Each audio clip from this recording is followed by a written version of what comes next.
Has your friend ever tried to kill you with his lightning superpowers? No? Well, in that case, you're unable to relate to Bob. This is Bob. He currently finds himself in a fistfight with Fred, and let's just say, it isn't going well.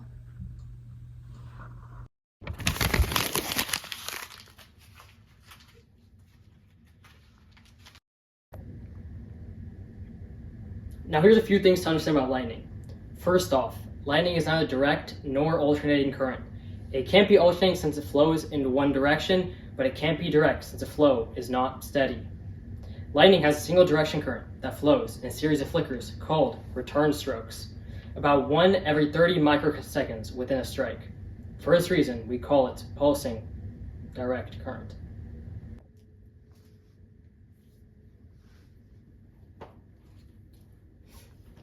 In a direct current circuit, electrons flow from a negatively to positively charged terminal. A lightning strike works pretty much the same, as a storm ionizes the surrounding air, creating a surplus of ions and free electrons. Because of this increase, the air becomes superconductive. The electrons in this cloud move in the opposite direction of the electrical field. Since the field is defined as positive test charges, a path is created through the ions and a lightning strike is formed. Now, we can't just move on to the next topic. It's important to note that humans can't just ionize air with their hands. But our villain has magical, mystical superpowers, so he can.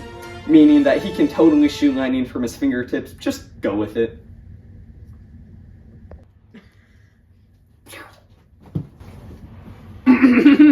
So, electric charges can move through objects, not just air.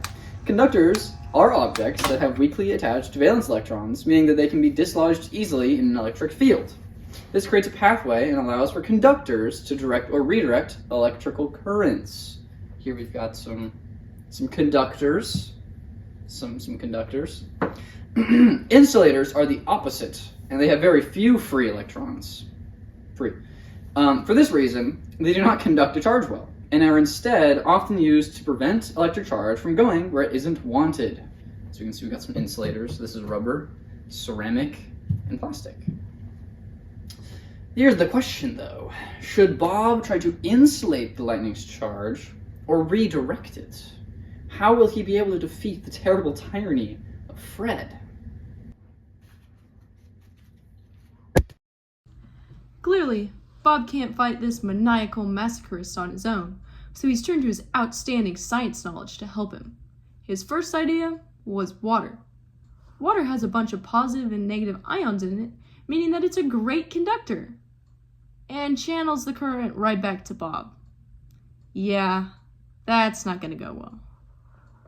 Next, Bob has a plastic toy shield he got from his cousin Kevin when he was 8. Thanks, Kevin. Unfortunately, that won't do either. Too strong of an electric field breaks up the covalent bonds holding together the molecules that make up the plastic, causing it to vaporize and making the perfect pathway for the lightning to get back to Bob. In some high-voltage transmission lines, industrial-grade ceramic is used to insulate the electrical current. So, could it work as a shield to protect Bob? Theoretically, yes. But in order for the ceramic to handle the current and not crack, it would have to be really thick. Like, really thick. So Bob won't be wielding that bad boy.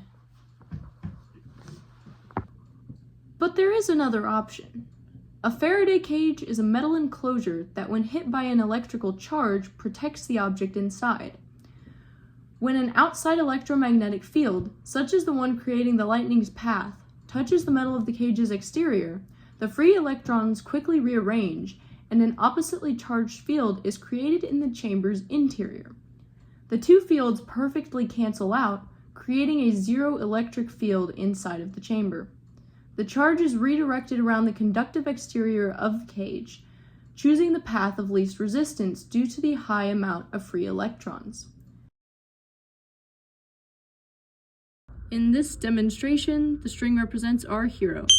When the Van de Graaff generator projects an electric field, the string is drawn towards it. However, when inside the Faraday cage, the string is unaffected. This works as a short circuit, meaning that none of the charge penetrates the cage, and the person inside is safe. So a Faraday cage seems like a pretty swell option. However, it's rather difficult to fight from inside a cage, but Bob's in luck.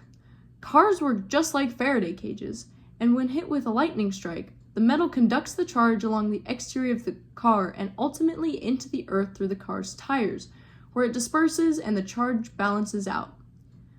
The zero field is present inside the car and the driver is safe, assuming they don't reach for the door handle at a rather inconvenient time.